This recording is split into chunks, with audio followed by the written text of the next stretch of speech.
Hello नमस्कार दोस्तों, स्वागत है आपका मेरे एक और न्यू वीडियो में।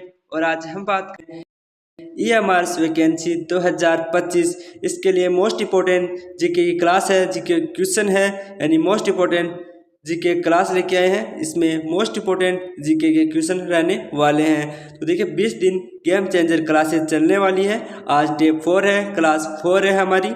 इसकी प्लेलिस्ट आ चुकी है, यानी इसकी प्लेलिस्ट बना दी गई है, जिसमें जीके के मोस्ट इंपॉर्टेंट सर्वाधिक क्वेश्चन है। ये हमारे से संबंधित क्वेश्चन रहेंगे। और आपको बता दूं, ये हमारे में सर्वाधिक शिक्षा से संबंधित क्वेश्चन पूछे जाते हैं। और जैसे पुस्तक है, अवार्ड है, व्यक्तियों के नाम है, ये सर्वाधिक क्वेश्चन पूछे जाते हैं। तो हम ईएमआरएस के बेस के आधार पर ही ये क्वेश्चन करेंगे।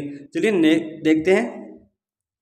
देखिए ये मार्क्स में मोस्टली हम लेब assistant, JSA, hostel warden, female staff nurse, इसके लिए मोस्ट इंपोर्टेंट जीके के क्वेश्चन करने वाले हैं। आपको बता दूं, इन सभी की एग्ज़ाम 21 दिसंबर यानी 21 दिसंबर 2025 को होने वाली है।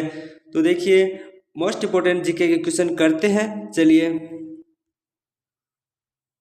देखिए हमारा पहला क्वेश्चन है, कथकली नृत्य किस राज्य से संबंधित है। तो देखिए कथकली है वो कौन से राज्य का नृत्य है। केरल का है, राजस्थान का है, कर्नाटक का है, या फिर पश्चिम बंगाल का है। तो आपको बता दूं, कथकली नृत्य है वह कथकली नृत्य यानी किस राज्य का प्रसिद्ध नृत्य है। तो प्रसिद्ध नृत्य है वह है केरल का। तो आपको ध्यान में रखना है, कथकली नृत्य है वह केरल का प्रसिद्ध नृत्य है। चलिए नेक्स्ट क्वेश्चन देखते हैं। हमारा अगला क्वेश्चन है, 2015 में किसे भारत रत्न पुरस्कार मिला, यानी 2015 में किसे भारत रत्न पुरस्कार दिया गया।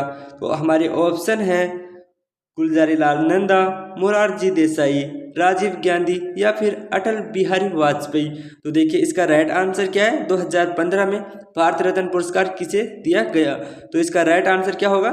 इसका राइट आंसर है अटल बिहारी वाजपेयी को 2015 में भारत रत्न पुरस्कार से सम्मानित किया गया। चलिए नेक्स्ट क्वेश्चन देखते हैं।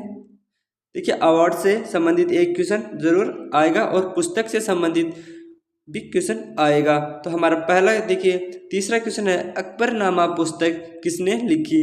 देखिए ये क्वेश्चन है बार बार एग्जाम में आ चुका है, इंडिया लेवल में सर्वाधिक पूछा जा चुका है कि अकबरनामा पुस्तक किसने लिखी। तो चलिए ऑप्शन देखते हैं, मलिक मोहम्मद जायसी, अब्दुल फजल, प्रेमचंद, या फिर कोई नहीं। तो देखिए इसका राइट आंसर है अकबरनामा पुस्तक है वो अबुल फजल ने लिखी, यानी अबुल फजल ने अकबरनामा पुस्तक लिखी है और वो इसका राइट आंसर है। चलिए नेक्स्ट क्वेश्चन देखते हैं। हमारा अगला क्वेश्चन है, वायुसेना दिवस कब मनाया जाता है। देखिए ये मोस्ट इम्पोर्टेंट क्वेश्चन है कि वायुसेना दिवस कब मनाया जाता है। 2 अक्टूबर को, 8 अक्टूबर को, 5 मार्च को, या फिर 5 जून को। देखिए वायुसेना दिवस है वो 8 अक्टूबर को मनाया जाता है। आप अपनी नोटबुक में इसे जरूर लिखिए। वायुसेना दिवस है वो 8 अक्टूबर को मनाया जाता है। चलिए नेक्स्ट क्वेश्चन देखते हैं।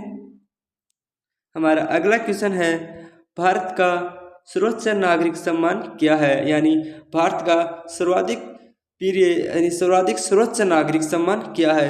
वह भारत रत्न, परमवीर चक्र, या फिर ये दोनों है, या उपरोक्त में से कोई नहीं। तो आपको बता दूं, हमारा भारत का सर्वोच्च नागरिक सम्मान है वह भारत रत्न। अगर ऑप्शन में भारत रत्न ना हो, अगर परमवीर चक्र हो, तो आप इसे परमवीर चक्र भी कर सकते हैं, लेकिन यहाँ पर भारत का सर्वोच्च नागरिक सम्मान भारत रत्न ही होगा। चलिए नेक्स्ट क्वेश्चन देखते हैं। हमारा अगला क्वेश्चन है, इंग्लैंड की मुद्रा का क्या नाम है। आपको बता दूं, 2023 ईएमआरएस एग्जाम में मुद्रा से संबंधित एक क्वेश्चन आया था, इसलिए हमने यहाँ पर एक क्वेश्चन मुद्रा से संबंधित लिया है।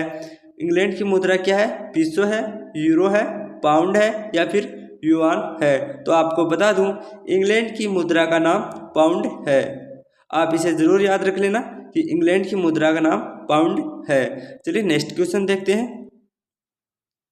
हमारा अगला क्वेश्चन है, राष्ट्रपति राज्यसभा में कितने सदस्यों को मनोनीत करता है, यानी राष्ट्रपति है राज्यसभा में कितने सदस्यों को मनोनीत करता है, 12, 15, 11 या फिर 10। तो आपको बता दूं राष्ट्रपति है वो राज्यसभा में 12 सदस्यों को मनोनीत करता है, यानी राष्ट्रपति राज्यसभा में 12 सदस्यों को मनोनीत करता है। चलिए नेक्स्ट क्वेश्चन देखते हैं।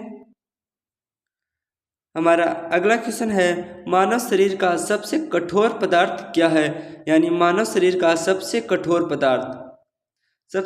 पदार्थ क्या होता है। चलिए ऑप्शन देखते हैं। हमारे ऑप्शन में है केराटिन, इनेमल, डेंटाइन, उपरोक्त सभी। तो आपको बता दूं मानव शरीर का सबसे कठोर पदार्थ है वो है इनेमल, जो दांतों के ऊपर होता है, यानी मानव शरीर का सबसे कठोर पदार्थ है इनेमल, जो आपको याद रखना है। साइंस से संबंधित 4 या 5 क्वेश्चन 2025 एग्जाम में बिल्कुल पूछे जाएंगे। आपको बता दूं जीके से 20 क्वेश्चन आने वाले हैं और 2023 में जीके से 15 क्वेश्चन आए थे, इस बार 5 क्वेश्चन ज़्यादा आएंगे। चलिए अगला क्वेश्चन देखते हैं। हमारा अगला क्वेश्चन है भारत में पहली राष्ट्रीय शिक्षा नीति की घोषणा किस वर्ष की गई।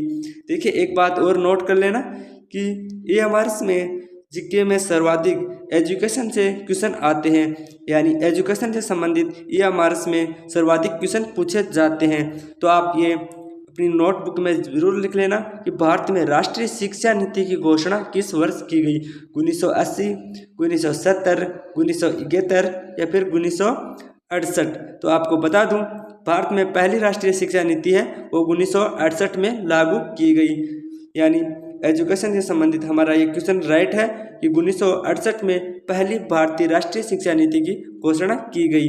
चलिए नेक्स्ट क्वेश्चन देखते हैं। अगला क्वेश्चन भी ये हमारे से संबंधित है और यह भी एजुकेशन से ही संबंधित है कि ये हमारे स्कूलों में का मकसद मुख्य रूप से क्या है, यानी ये हमारे स्कूल है उनका मुख्य रूप से क्या मकसद है। ऐसे विद्यार्थियों को 80 विद्यार्थियों के लिए, एसटी विद्यार्थियों के लिए या फिर ओबीसी विद्यार्थियों के लिए या फिर सभी के लिए। तो आपको बता दूं ये हमारे स्कूल मुख्यतः एसटी विद्यार्थियों के लिए खोली गई हैं, यानी जो ग्रामीण क्षेत्रों में एसटी विद्यार्थियों को रहते हैं या फिर आदिवासी क्षेत्रों में एसटी के विद्यार्थी रहते हैं उनको अच्छी बेहतर सुविधा प्रदान करना, एक अच्छी शिक्षा प्रदान करना, यानी ये हमारे स्कूलों का मुख्य रूप से मकसद है एसटी विद्यार्थियों के लिए उच्च रूप से शिक्षा का प्रदान करना। चलिए नेक्स्ट क्वेश्चन देखते हैं। हमारा अगला क्वेश्चन है वह भी साइंस से संबंधित है। साइंस के क्वेश्चन आपको 4 या 5 एग्जाम में देखने को मिलेंगे। हमारा क्वेश्चन है मेंडल ने अपने प्रयोग किस पादप पर किए थे, यानी मेंडल है उसने अपने प्रयोग है वो कौन से पादप पर किए, मक्का पर, चावल पर या फिर मटर पर या फिर गेहूं पर। तो आपको बता दें मेंडल ने अपने प्रयोग है वह मटर के पादप पर किए, यानी मटर के 82 लक्षणों का अध्ययन किया। आनुवंशिकी का जनक भी मेंडल को ही कहा जाता है। चलिए नेक्स्ट क्वेश्चन देखते हैं।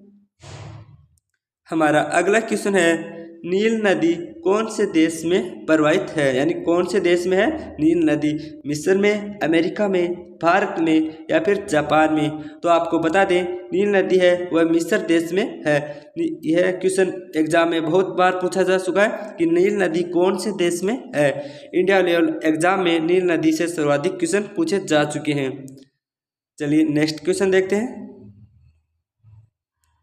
हमारा अगला क्वेश्चन वह साइंस से संबंधित है। इंद्रधनुष कैसे बनता है, यानी इंद्रधनुष बनने का क्या क्या कारण है, प्रकाश के अपवर्तन से, प्रकाश के वर्ण विक्षेपण से या फिर प्रकाश के पूर्ण आंतरिक परावर्तन से या फिर ये उपरोक्त सभी हैं। तो आपको बता दूं इंद्रधनुष है वह प्रकाश के अपवर्तन से और प्रकाश के वर्ण विक्षेपण से और प्रकाश के पूर्ण आंतरिक परावर्तन से, इन तीनों से बनता है, यानी ये जब तीनों हो तो इंद्रधनुष बनता है।